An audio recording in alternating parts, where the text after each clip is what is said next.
Welcome back to Originality Check, a series where we took a look at a park's coaster lineup, past, present, and sometimes future, and judge it based upon originality. To determine the originality of a coaster, there are 3 points to check off. Starting in this episode for this series, I'm going to change a few things in how I judge these points. The first point is that the coaster originally opened at the park. It was not relocated from another park. Nothing is going to change with this one. This is pretty straightforward. The second point being that the coaster is not a cloned model. In the past, if a coaster was the first of its cloned type, I gave it half a point. Going forward, I'll give it a full point in this scenario. I feel it's only fair to the original version of that cloned coaster. The third point for originality is that the coaster has an original name. In the past, if the coaster shares names with other coasters, but it was the first coaster to have that name, I gave it half a point. Going forward, I'll give it a full point instead. Pretty much going forward in this series, I'm going to be a little more generous with my judging. One new thing that I will be doing going forward in this series is bonus points. I've had a lot of people ask me to add this into the series, so I figured what better park to start this than Cedar Point. I'll give a full bonus point for major significant milestones and accomplishments. Then I'll give half a bonus point for smaller accomplishments. For the parks that I've already covered in this series, I'll make a separate episode making any adjustments that need to be made for those scores. So stay tuned for that. For this episode, we are going to take a look at the coasters of Cedar Point. I've been eager to tackle this park in this series. Cedar Point has had 37 coasters in its history, 39 if you count each side of Racer and Gemini, and in this case we will. With 39 coasters in its history, Cedar Point could score up to 117 points for originality. Now before we get to the point, if you haven't already, make sure you subscribe to the channel. Also drop a massive like on the video as well. Balby would greatly appreciate it. This is his channel after all.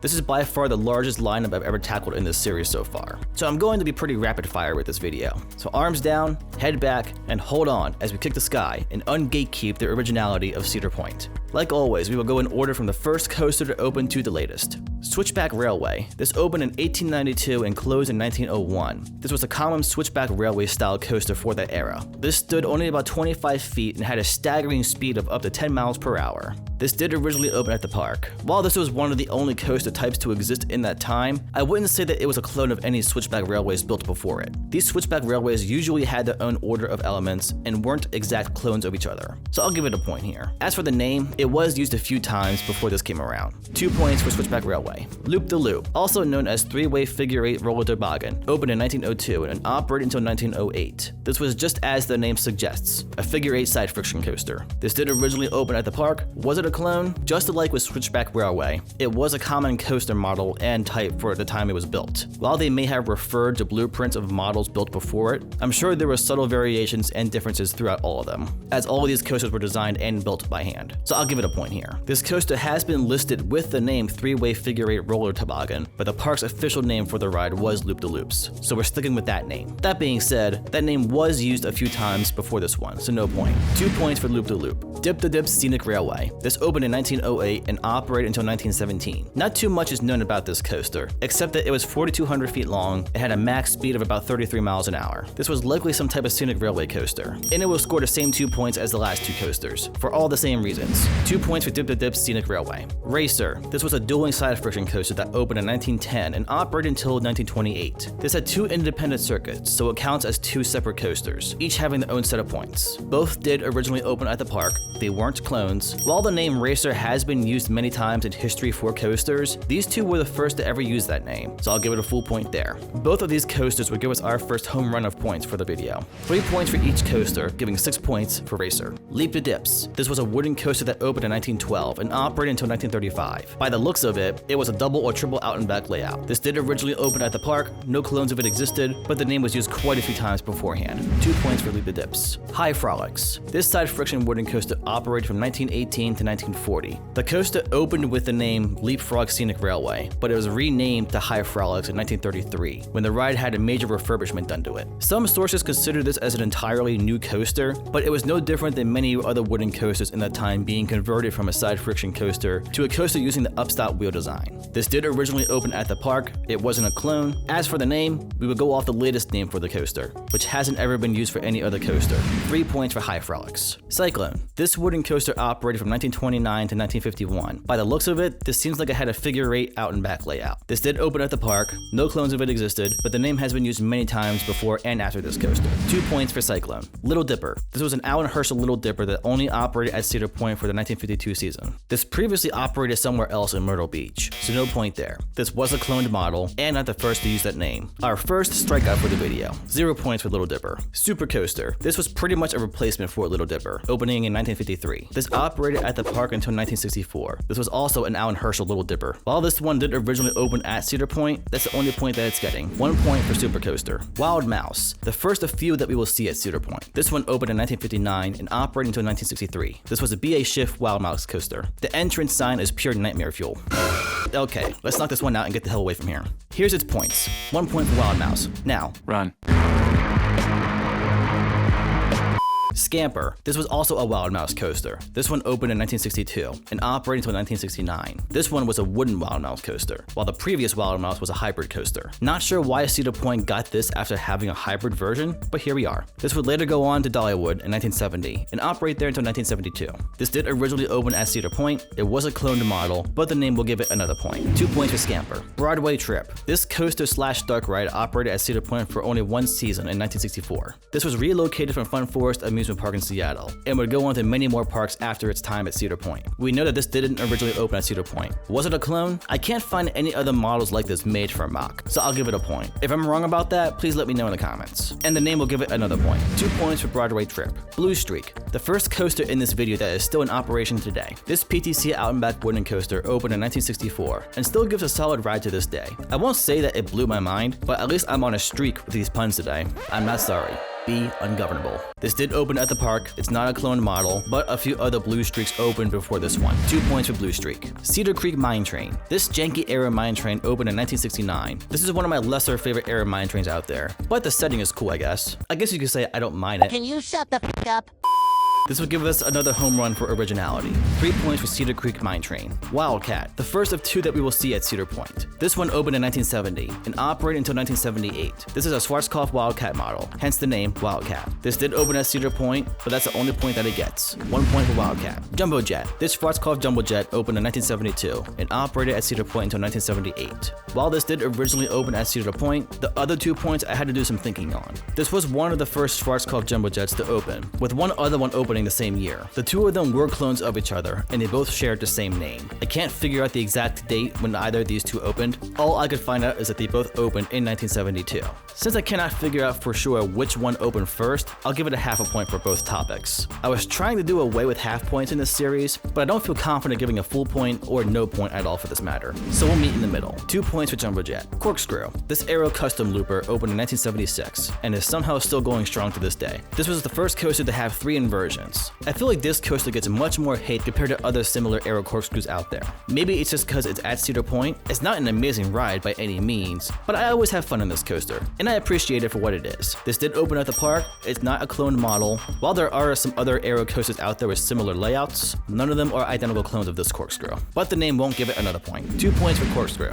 Gemini. This dueling Aero coaster opened in 1978. Gemini has 2 separate tracks, so it will get 2 set of points. Gemini is a coaster that had to grow on me over time. My first rides on it as an enthusiast, I wasn't all too impressed with it. Now, I love this ride. It has no right being as good as it really is. Gemini is also original across the board. 3 points for each side, giving 6 points to Gemini. Wilderness Run. This is the very first coaster from Intamin. This opened in 1979. This is the only credit at the park that I don't have right now. I tried last year, but I was turned away, so 0 points. Just kidding, I'm not that petty.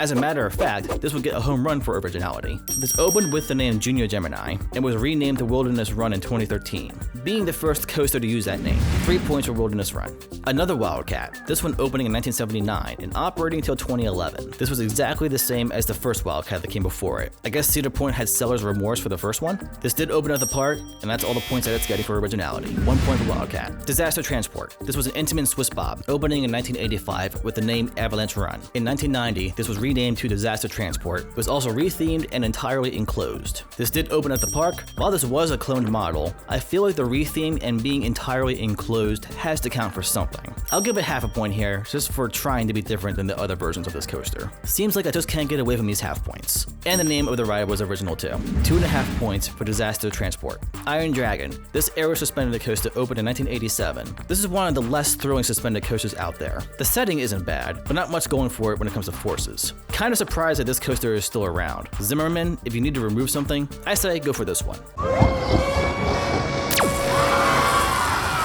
While it may not be the best coaster, it's original all around. 3 points for Iron Dragon. Magnum XL 200. I think we all know what this classic is, being the original hypercoaster. Sure, this isn't the smoothest coaster by any means, and can be a little bit difficult to marathon if you don't brace yourself properly. But this coaster has so much character to it, and I can't help but love every imperfection about this coaster. I'm a firm believer in Magnum supremacy. Magnum will score another home run for points. Since Magnum was the first full-circuit coaster to break the 200-foot mark, I think it's very deserving of a bonus point. 4 points for Magnum XL 200. Mean Streak. This monstrous wooden coaster opened in 1991 and operated until 2016, being converted into steel vengeance. We'll talk about that later. I rode this well before my enthusiast days. While I don't have too much memory of this coaster, I remember that my family thought it was hot garbage, and I agreed. But I can still give it a home run for points. 3 points for Mean Streak. Raptor. This B&M invert opened in 1994, showcasing the first Cobra roll on an inverted coaster. Raptor is simply a solid coaster. I wouldn't say it's the best invert out there, but upper tier for sure. And it's original all around. There is a clone of it in France, but this came first. 3 points for Raptor. Rougarou. This opened as Mantis in 1996 as a standing coaster, and was renamed and rethemed to Rougarou in 2015, being given brand new floorless trains. This ride really is overhated. Sure, it's not the best coaster in the park by any means, but this would be the star attraction at many smaller parks. This ride was originally supposed to be named Banshee, but the name was changed last minute to Mantis. The logo that they made for the Banshee name would go on to be used at Dorney Park for Steel Force. Rougarou will give Cedar Point another home run for originality. 3 points for Rougarou. We're on a roll with home runs right now. Let's see if we can keep it going. Woodstock Express. Well, it was nice while it lasted. This did originally open at the park, but that's the only point that it has going for it for originality. 1 point for Woodstock Express. Millennium Force. The original Giga Coaster opened in 2000. Many people hate in this ride, and I can sort of understand why. This is by far a front row coaster. Feeling that speed makes this ride. And it also gives a little floater airtime on the 2 airtime hills. If you've only ridden in the back row, give the front row a chance. Fair warning, do not ride this ride at sunset or at night, unless you're trying to achieve your daily intake of protein via mayflies or whatever kind of bugs spawn out of Lake Erie. Millennium Force will restart our home run streak. Millennium Force was the first coaster to break the 300-foot mark, so I'll give it a bonus point for that. 4 points for Millennium Force. Wicked Twister. This intimate impulse coaster opened in 2002 and operated until 2021. This claimed the record for the tallest and fastest inverted coaster when it opened, and held those records for its entire life. While this was a gimmicky ride, it was still a lot of fun, especially the backward spiral in the back row. Despite being a gimmick, it was original all around. 3 points for Wicked Twister. Top Thrill Dragster. This is almost as painful as losing King Ka. This was the original Strata coaster, opening in 2003, and closed for good in 2021. In my opinion, this will always be the best Strata coaster. There was just something about hitting those speeds and heights with nothing but a lap bar restraint, and the launch was by far the best launch that I've ever experienced. Top Thrill Dragster was original all around. Also, Top Thrill Dragster was the first full-circuit coaster to break the 400-foot mark, definitely deserving of a bonus point. 4 points for Top Thrill Dragster. Maverick. Perfection. This coaster is simply perfection. This glorious creation opened in 2007. I could sing this coaster's praises all day. This is easily my favorite coaster at the park. Yes, over Steel Vengeance. I even put Magnum over Steel Vengeance. Oof, that's really going to upset some people. But as I always say, being offended by somebody else's opinion on coasters is a choice. Maverick is original across the board. This may be a little controversial, but I think Maverick deserves a bonus point for being innovative and changing the course of the amusement industry. Let me explain. This opened towards the end of the Coaster Wars, where every park was competing to build the biggest and baddest coaster out there. Maverick completely changed that dynamic. Maverick was really the first coaster to have this kind of layout, and paved the road for modern, compact layouts that we have today. Some may disagree with this, but I think Maverick deserves this extra bonus point for changing the course of the future for coasters. 4 points for Maverick. Gatekeeper. This B&M Wind Coaster opened in 2013, being used as part of the newly renovated entrance for the park. Say what you want about this coaster, this park entrance is pretty badass. And honestly, this ride is a lot of fun. I always have a great time on Gatekeeper. Sure, the ride dies after the mid-course brake run, but everything before that is pretty solid. This also gives a very cool night ride, and will give Cedar Point another home run for points. 3 points to Gatekeeper. Valraven. This B&M dive coaster opened in 2016 as the tallest, longest, and fastest dive coaster. It would only hold on to these records until Yukon Striker coaster opened in 2019. This ride could be a great coaster if it weren't for the vest restraints. On dive coasters, I feel vest restraints ruin the ride. On a wing coaster, I don't mind them as much, but on a dive coaster, I feel like it eliminates any possible airtime, which dive coasters kind of depend on that for their main element, being the dive. At least the ride looks pretty, and from the right angle, the coaster literally spells out Ohio. While it's not the greatest dive coaster out there, at least it's original all around. 3 points for Valraven. Steel Vengeance. This RMC hybrid coaster opened in 2018. For a few years, I was on the bandwagon of this being the best coaster in the world, but over recent years, I've lost a little bit of my liking towards this ride. The first half is absolutely fantastic. After the mid-course, the ride just kind of meanders and repeats the same elements over and over again. If the mid-course didn't hit so hard, I could see the second half standing out a lot more to me, but I haven't had that luck yet. And the tiny bunny hills at the end, I've never been a fan of those. I think high-speed bunny hills are a waste of track on a coaster's layout. I'd much rather have 1 or 2 longer sustained speed hills, rather than 4 tiny bunny hills. Bunny hills just aren't my cup of tea, but if it's yours, then enjoy your tea time. I'll just go ride Maverick instead. I'm not saying that Steel Vengeance is a bad ride. It's absolutely still a world-class attraction, but just not the best coaster in the world in my opinion. But I can still give it a home run for originality. 3 points for Steve. 6 home runs in a row now. That's gotta be a new record for this series. Will it keep going? I gotta stop speaking too soon. I'm not entirely sure why Cedar Point got this coaster. I guess it does fill in a gap for family coasters at the park, but I feel like there are better paths to go besides this one. As we'll see for the next 2 coasters at Cedar Point, we'll see that Cedar Point doesn't always make the best decisions. Despite that, Wild Mouse is still pretty fun for what it is, and I appreciate that it has a unique layout. This did originally open at the park, it's not a clone, but the name will end our home run streak. 2 points for Wild Mouse. Speaking of bad choices by Cedar Point, Top Thrill 2, sorta opening in 2024, for 5 days at least. This coaster was one of the hottest topics in 2024, and for pretty much all the wrong reasons. I personally blame Cedar Point and Zamperla equally for the disaster that this coaster has been. Zamperla had no business putting in a bid for a project this massive. Sure, Zamperla has been around since 1966, but they've never attempted anything close to this size. But Cedar Point isn't blameless here either. You get what you pay for. Of all projects to cheap out on, this was not the project to cheap out on. Cedar Point needs to end their hissy fit against Intamin and start working with them again. Before this coaster opened, I was an avid defender of Zamperla taking on the project. I wanted to believe in them, that they could pull off this project and make a huge reputation for themselves. But after seeing how this has turned out, I can't defend them anymore. I appreciate the effort, but perhaps take baby steps into the big leagues. While by definition, Top Thrill 2 is original across the board, I feel dirty giving it 3 points, but I'll put my personal feelings aside and be a fair judge. 3 points for Top Thrill 2. Siren's Curse. Another questionable decision by Cedar Point. This was supposed to open at Energylandia, then was moved to Six Flags Mexico, then out of nowhere was moved to Cedar Point. I call this ride insurance for Cedar Point, in case Top Thrill 2 ends up never opening this year. There's no other reason that I can think of as to why Cedar Point added this coaster last minute. I feel this coaster just won't do anything for Cedar Point's coaster lineup. It's literally right next to the dive coaster. Sure, the tilt is different, but it's practically a dive coaster variation. As for the rest of the layout, sure, it's a fast-paced modern layout, but not all too different than Maverick. So I guess if Valraven and Maverick had a baby, you'd get not a siren, but only the curse which a siren brings. Is that bad news for Top Thrill 2? At least the trains look pretty cool. I can't deny that. And I am pretty excited to finally ride a tilt coaster. What does this score for originality? I almost don't want to give it a point for opening at the park, since it was moved twice. But since it never opened at the other 2 parks, I'll let that slide. It's also not a clone, and the name is original too. 3 points for Siren's Curse. And that's all the coasters of Cedar Point. There were 117 possible points to score, and Cedar Point scored 92.5 points, plus 4 bonus points, giving the park 96.5 points. This would give the coasters of Cedar Point 82% originality. For having so many coasters in its history, I'd say that Cedar Point did pretty well in this test, with many of the coasters from the late 80s and on staying on the more original side. I know I talked a lot of smack about some coasters at this park, but I seriously do love this park. This park does a great job preserving its history while still making new record-breaking coasters. The overall operations at this park have always been great. The staff are great for the most part, with a few exceptions. But overall, Cedar Point is truly a great park and lives up to its reputation. And that'll do it for this episode of Originality Check. This was a little more fast-paced than I usually like to do, but with such a massive coaster lineup in history, nobody wants an hour-long video.